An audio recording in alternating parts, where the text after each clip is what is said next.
সাম্প্রতিক সময়ে দেশের বিভিন্ন স্থানে অভিযান পরিচালনা করে কক্সবাজারে মানব পাচারকারী চক্রের 2 জনকে গ্রেফতার, খুলনায় শীর্ষ সন্ত্রাসী সুজনকে অস্ত্র ও গোলাবারুদ সহ গ্রেফতার, চট্টগ্রামে চাঞ্চল্যকর সন্ত্রাসী হামলায় যুবকের কবজি বিচ্ছিন্ন হওয়ার ঘটনায় মাত্র 48 ঘন্টার মধ্যে অন্যতম আসামি সবুজকে গ্রেফতার, নারায়ণগঞ্জে সোনারগাঁওয়ের শীর্ষ সন্ত্রাসী ও কুখ্যাত মাদক সম্রাট কাইলা রক্সি এবং চট্টগ্রামের পতেঙ্গা উপকূলের মাছ ধরার ট্রলার থেকে প্রায় 5 লক্ষ পিস ইয়াবা সহ মোট 9 জনকে গ্রেফতার করেছে র্যাব।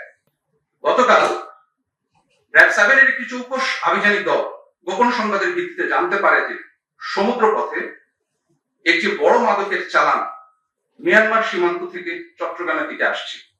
পরবর্তীতে চট্টগ্রামের পতেঙ্গা সমুদ্র উপকূলবর্তী এলাকায় একটি মাছ ধরার নৌকাতে অভিযান পরিচালনা করে 5 লক্ষ পিস ইয়াবা সহ 9 জনকে গ্রেফতার করে র্যাপিড অ্যাকশন ব্যাটালিয়ন। গত 4 দিনে টোটাল 51টি মোবাইল কোর্ট পরিচালনা করা হয়েছে ঢাকা সহ সারা দেশে। এই 51টি মোবাইল কোর্ট পরিচালনার মাধ্যমে আমরা বিভিন্ন জায়গায় অবৈধভাবে মজুতকৃত ভোজ্য তেল অথবা দেখা যাচ্ছে যে অস্বাভাবিক মজুতকৃত কিছু ভোজ্য তেল, যেখানে পরিমাণ অনেক বেশি, কোথাও 30,000 40,000 লিটার করে ভোজ্য তেল তারা সংগ্রহ করে রেখেছিল। তো সেই ভোজ্য তেল যতগুলো আমরা গত 4 দিনে পেয়েছি তার টোটাল পরিমাণ হচ্ছে মোট 4,68,439 লিটার।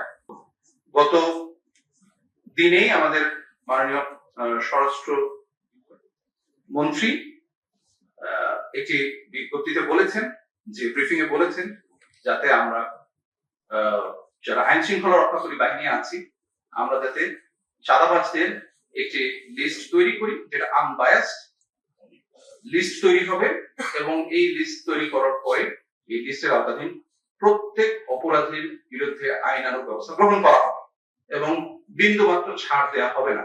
সে লক্ষ্যে কিন্তু র্যাপিড অ্যাকশন ব্যাটালিয়ন আমরা আমাদের কার্যক্রম পরিচালনা করছি, আমাদের গোয়েন্দা নজরদারি চালু রয়েছে, এবং আমরা এই তালিকা তৈরি করছি যেটা একেবারেই আনবায়াসড হবে, এবং যারা এই তালিকাতে থাকবে আমরা চেষ্টা করবো অতি দ্রুত তাদেরকে আইনের আওতায় নিয়ে আসার জন্য এবং এই জঘন্য অপরাধকে দমন করার জন্য। চাঁদাবাজদের কিন্তু অনেক রূপ থাকে, শুধু মোটা দেখে আমরা অনেককে চাঁদাবাজ বলি, কিন্তু চাঁদাবাজের বিভিন্ন স্তর আছে এবং আমরা কিন্তু সবগুলো নিয়েই কাজ করছি। র্যাবের 15টা ব্যাটালিয়নকে একই নির্দেশনা প্রদান করা হয়েছে, যাতে করে যেই লেভেলেরই চাঁদাবাজ হোক, সেটা পরিবহন সেক্টরের চাঁদাবাজিও হতে পারে, যে হাইওয়েতে যে চাঁদাবাজি গুলো হয়, সেটা বাজারের ক্ষেত্রে চাঁদাবাজিও হতে পারে, যে যত রকমের কাঁচা বাজার, পাকা বাজার, যত রকমের বাজার আছে, বাজারগুলোতেও কিন্তু চাঁদাবাজি হয়। এরকম সব ক্ষেত্রে ব্যবসা প্রতিষ্ঠানেও চাঁদাবাজি হয় বিভিন্ন ধরনের। তো এই স্তরগুলোকে বিবেচনা করে ছোট থেকে বড় সবগুলো স্তরকেই বিবেচনায় রেখে এই চাঁদাবাজির লিস্ট তৈরি করা হচ্ছে।